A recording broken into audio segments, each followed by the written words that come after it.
throughout the year, because the principles he raised, the issues he dealt with, what we should be about today in terms of making the quality of life better for people generally, not just for the rich, not just for those who have means and who have resources, but especially for what Dr. King called the least of these.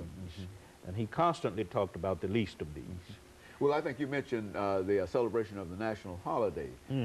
What can you say in reference to that celebration? Do you think that that there's been a lull in reference to what has to be done, and that there ought to be a greater interest in this as a national holiday? I mean, how do you see that? I think it needs to be, we should not see it as simply a day off work, a day to have picnics, whatever you want, that kind of celebration. I think it's a time for us to get together in workshops and classrooms to talk about the issues that still divide us as a nation. Not merely race and economics and violence and human destruction, but also politics. The nation, as you well know, is very divided now, between what some call the red states and others call the blue states, between what some call conservatives and others call liberal. Unfortunately, we are a very divided nation, and Dr. King always said that we can't achieve much that way. We also need to look at these issues, church-state issues. There's a lot of debate about that going on, about the religious right transcending the boundaries that separate church and state. Dr. King spoke to all these issues. The politics that divide us, the economics that divide us, the race and ethnic boundaries that divide us. And I think he's relevant to all of these issues. So I think instead of holding parades and picnics and just having days off work, we need to devote that day to some type of service to other people, or learning about Dr. King, or learning about how we can address the problems that are part of his unfinished crusade, because his crusade is still unfinished. And so you think our young people can still play a real role in terms of Dr. King? They can deal with some of the issues that they have to deal with today, looking at his philosophy and whatnot. Is that what yes. Violence in our schools has reached epidemic proportions, and I think students can learn from Dr. King. We need to stop looking at Dr. King as some type of gentle, passive figure.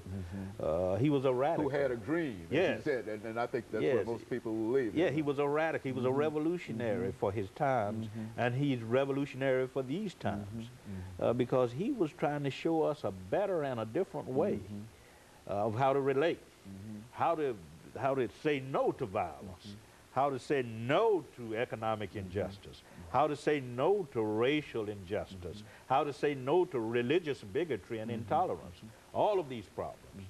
So I think he's quite relevant, and we need to stop seeing him as this kind, gentle preacher who led demonstrations and wouldn't fight back, and we need to begin to see him as a radical, prophetic figure who challenged us with a prophetic gospel. And I think we put him in the proper perspective when we do that. But would it be correct to say, Dr. Baldwin, over the last minute that we have, that he was really assassinated, killed, because of his dream rather than anything else? Exactly. What he saw as the possibilities of what could happen, people believe that he ought to be killed because of that. Yeah, because he was a threat. Had he been this kind, gentle, harmless figure that a lot of us like to project, then there would have been no need for him to be assassinated. He was assassinated because he was talking about a radical change, or radical changes in the society. And I think we need to understand that. Well, Dr. Baldwin, we've got about 40 seconds before we end this show for today. And I just want to thank you for bringing by that excellent information, and in a real sense, updated information in reference to what we've been dealing with on Dr. Martin Luther King. Because, Appreciate it. He still, as far as we're concerned, he still is one of those great figures of our century. He was great in the 20th century, and he will be undoubtedly great in the 21st century. And I would imagine that, like Lincoln and Roosevelt and other individuals who will have a tremendous impact upon our society, he will always have that impact. And let me thank you, and let me encourage our audience to tune in again next week for another informative edition of Comments. Thank you, and good morning.